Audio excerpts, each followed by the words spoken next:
Turabasuhuje mwese mukurikira ibiganiro byacu, twizere ko mumeze neza cyane mwese mu bice bigiye bitandukanye mugiye muherereyemo, twizere ko mumeze neza cyane. Ni inkuru itari nziza, ni icyubakwa ni hoteri Muhabura iherereye mu ntara y'Amajyaruguru mu karere ka Musanze. Bantu mufite inyubako zikomeye, bantu mufite amazu, bantu mwese musabwa kujya mukontorora amazu yanyu, mukirinda wamara gukoresha ibikoresho by'amashanyarazi nk'ipasi ukibuka kuyicomora ukayizimya, wakoresha buji ukayizimya, waba uri mu gikoni ucanye uzi yuko wasoje ukaba wahazimya, waba ufite imbabura wacanyeho amakara ukaba wayisiga uyizimije cyangwa ntuyegereze ibikoresho n'ibindi bikoresho byari byo byose birebana n'umuriro w'amashanyarazi cyangwa n'umuriro usanzwe, kuko bishobora kugira ingaruka zikomeye cyane, cyangwa se ukaba wanajya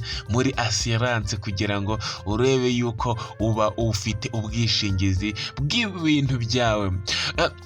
Ni inkuru rero itari nziza cyane, n'ubundi ni impanuka, ni inkongi y'umuriro. Iyo nkongi y'umuriro rero yibasiye hoteri Muhabura mu masaha ya saa 4 z'ijoro ryo kuwa mbere tariki ya 14 Ukwakira 2024, ngo yaba yahereye ahagenewe gutegurirwa amafunguro nk'uko amakuru agenda abivuga.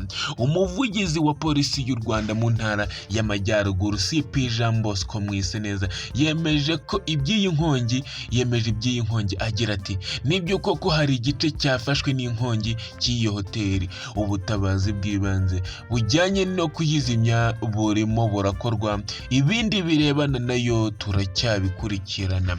Iyi hoteri rero yubatswe hafi y'ibiro by'akarere ka Musanze, ifatwa nk'imwe mu zubatse izina ahanini bishingiye ku kuba iri mu zabimburiye izindi mu kubakwa mu mujyi wa Musanze. Kugeza ubu ngubu ikaba iganwa n'abiganjemo abanyamahanga, akenshi baba bagenzwa n'ibikorwa bishingiye ku bukerarugendo. Iyi hoteri rero ni hoteri iri mu karere ka Musanze nk'uko twabibabwiye. Ni ibintu nyine uba usanga byahombeje benshi, harimo ibikoresho biba byahiye.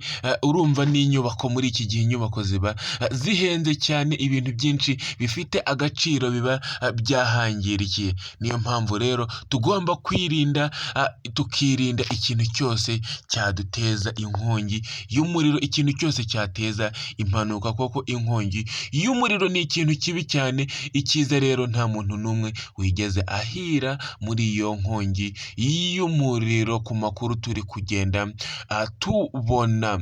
Ni inkongi y'umuriro rero yabaye mu masaha ya nimugoroba, aho benshi bavuga yuko ishobora kuba yanatewe nuko yanaturutse ku bikoresho byo mu gikoni